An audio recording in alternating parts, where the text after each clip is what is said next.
Welcome back to Sewing in San Diego. I'm Magda. In today's episode, I'll walk you through how to set up a sewing machine, and for this I'll be using my Brother ST531HD. This is the machine that I use in all of my sewing tutorial videos. I picked this machine up from Joann several years ago, and I noticed that it's still available for sale at the Brother website, or you can pick it up at select bricks and mortar shops. I'll show you how to thread the machine, how to prepare the bobbin below, and then I'll show you a few basic stitches with the machine. Okay, let's get right into it. I would have loved to have done an unboxing video for you, but I have no idea where that box is. I'm sure I threw it away. So once you take your machine out of the box, place it on a sturdy surface, like my dining room table. You need to read the manual that comes with your machine. If you don't have your manual, do an internet search for your machine, download the PDF, and then read it. This may not be as exciting as your summer romance novel, but it's not optional either. Read the manual. So once your machine is set up on a sturdy surface, you want to be able to pull up a chair and sit comfortably in front of it. Then grab the cable and plug this end into your machine. The plug goes into a nearby outlet. This is officially called a foot controller according to the manual. I just call it the pedal. Rest this under your feet. I keep it under my right foot because that's the foot that I use to drive a car. Now you're ready to turn on your machine by flipping the switch. This turns on the machine and also this light bulb. Your machine will require a needle here. It probably came with a few. Let's grab one and install it. But before fiddling with sharp things, turn the hand wheel towards you, so counterclockwise, to position this strip up. Also, make sure that your presser foot lever is up.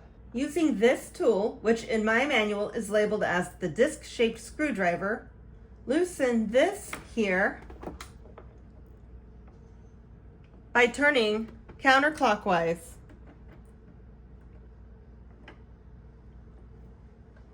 To prevent the needle from falling through the plate here, grab a piece of paper and cover this area.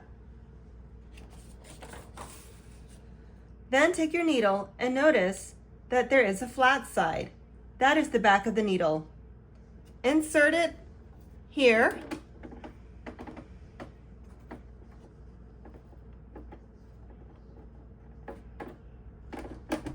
And then take that screwdriver and turn clockwise to tighten the needle in place.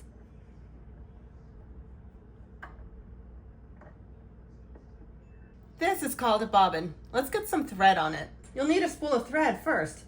I like to use Clark & Coates dual duty thread. I usually purchase these in the 250 yard spools, but occasionally I'll get the 500 yard spools for my more frequently used colors. Pro tip: polyester thread is more durable than cotton thread. Now take your spool and loosen the thread so there's a tail here and pop it onto the spool pin up here.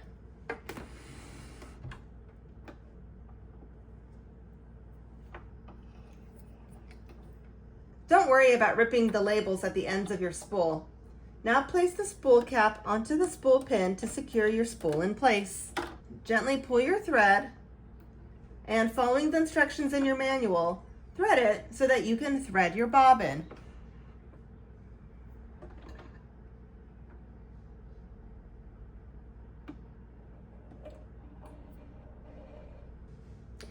Then take the end of the thread and push it through this hole in the bobbin. Place the bobbin onto the bobbin winder and then push it over to this position. When the bobbin winder is pushed to the right, this tells the machine that when the foot pedal is pressed, this should spin and thread the bobbin. When this is pushed over to the left, then when you press your foot onto the pedal, the needle goes up and down and you can stitch. Let's push this back over to the right. Now, gently hold this thread here and apply pressure to the pedal.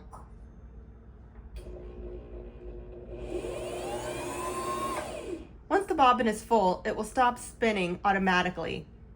Push this back over to the left, remove the bobbin, and then cut the thread. You can use scissors, or there is a razor built in right here to the machine. Next, slide the bobbin cover to open this so that your bobbin can be dropped in. Note the direction of the thread on this machine. This is wrong. This is correct. Once it's in, you'll catch this guide here, pull the thread over and down. There's another thread cutter hidden right here. Let's replace the bobbin cover. Now, thread the machine using the thread from the spool up here. Definitely refer to your manual to do this correctly. Here's how I do it on my machine. First, make sure that this line on the hand wheel is indeed up. Then, I use the thread guides as marked on my machine. 1, 2, 3, 4. Again, with this up, make sure that you catch this hook. Down is 5. Then you'll notice there's another thread guide right here. It's very small and easy to miss, but it is critical that your thread go through that as well.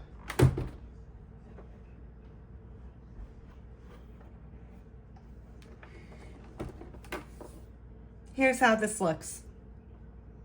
There are two great ways to thread your needle. The first is to use the needle threader that comes with the machine. I find this a little tedious to use. Second method is to take the thread and do your best while squinting and put it through like this. Success! Now let's bring the thread from the bobbin up.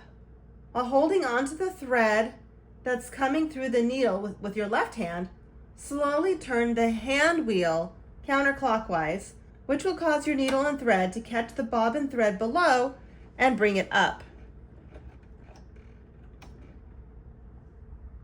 Gently pull it up.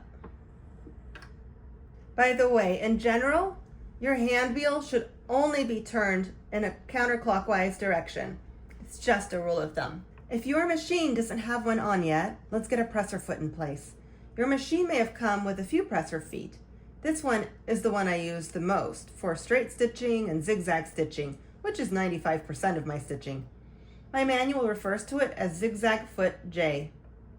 Turn your hand wheel to this position again with that line up.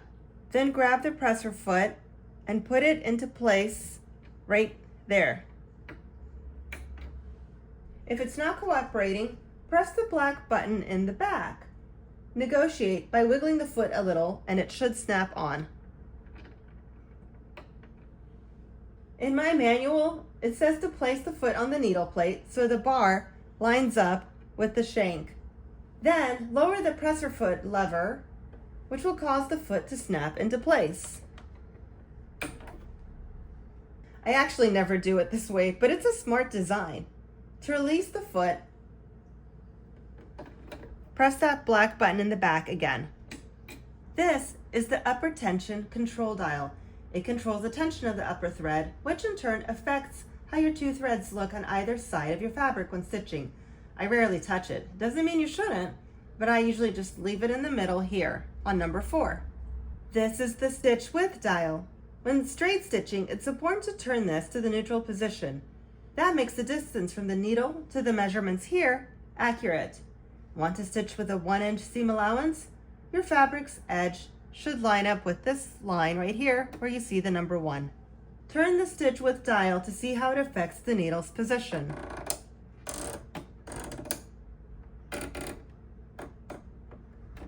When zigzagging, this controls the width of your stitches. The larger the number, the wider the stitch.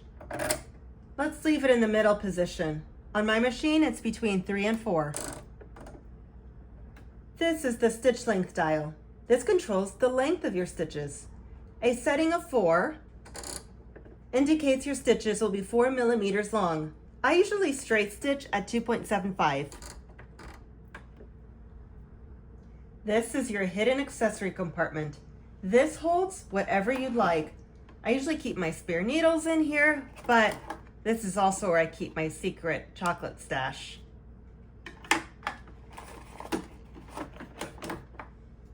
Check your feed dogs by sliding the accessory compartment over. Make sure they are up. That's what it looks like when they are down. If they are down, then as you sew, your fabric will not automatically slide away from you with every stitch. I only drop the feed dogs when using the zigzag stitch to attach buttons. By the way, I do remove this compartment when hemming sleeves. They just slide on when unobstructed by the compartment. Let's raise the feed dogs. You notice they didn't come up, but as soon as I turn the hand wheel while holding my 2 threads,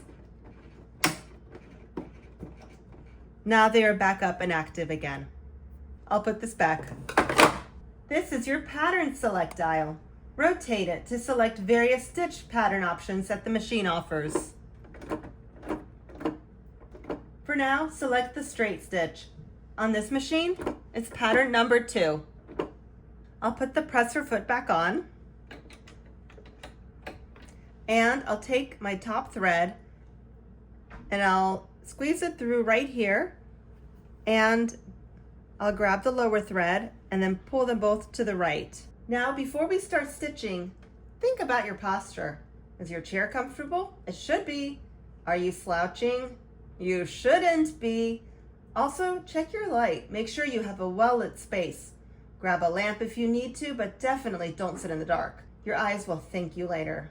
Okay, we're ready to start stitching. I recommend using a woven fabric, not a knit. If it's stretchy, I recommend not using it, just for the purpose of this exercise. You want fabric that feels like a cloth napkin or pillowcase. In fact, if you have old bed sheets, use those to practice on. I will be demonstrating with black thread and white fabric, so it's easy to see. Usually I try to coordinate my thread with fabric so it blends in. I'll position my fabric, which I folded in half, right here at the 5/8 mark. So now my distance from the needle to the edge of the fabric is 5/8. That's what we call a 5/8 of an inch seam allowance. With this fabric in place, I will turn my hand wheel towards me, which will allow the needle to drop down. Then I'll lower the presser foot with the presser foot lever. Go ahead and get into the habit now of always securing these 2 threads with your left hand before you start stitching. With your right hand, gently rotate the hand wheel in the counterclockwise direction towards you while gently pressing the foot pedal. Once you hear the motor running and you're stitching away, you can release the hand wheel. Eventually, you'll find yourself not even bothering with the hand wheel and going directly into cold starting with only your foot. While practicing straight lines, gently guide the fabric with your fingers.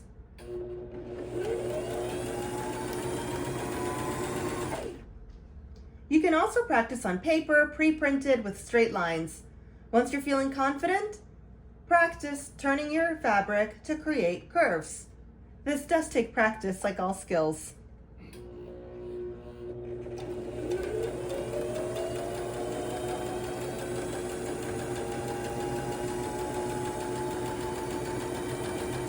You'll find your groove.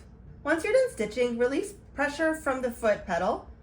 Raise the needle with the hand wheel. Raise the presser foot lever and gently remove the fabric. If it feels caught, continue to turn the hand wheel towards yourself, which will release the tension up here. Then you can cut your thread right here. Let's do some zigzagging now. I'll select stitch number 3 and I'll move my stitch width dial over to 7, just for some drama. Everything else will remain the same. Double check that you have this presser foot on for your safety. Again, this is foot J. Okay, now the same as when we were straight stitching. Place your fabric down, grab these 2 threads to the right, line up the edge of the fabric at the 5/8 of an inch seam allowance, drop your needle, drop your presser foot, Press your foot pedal and off we go.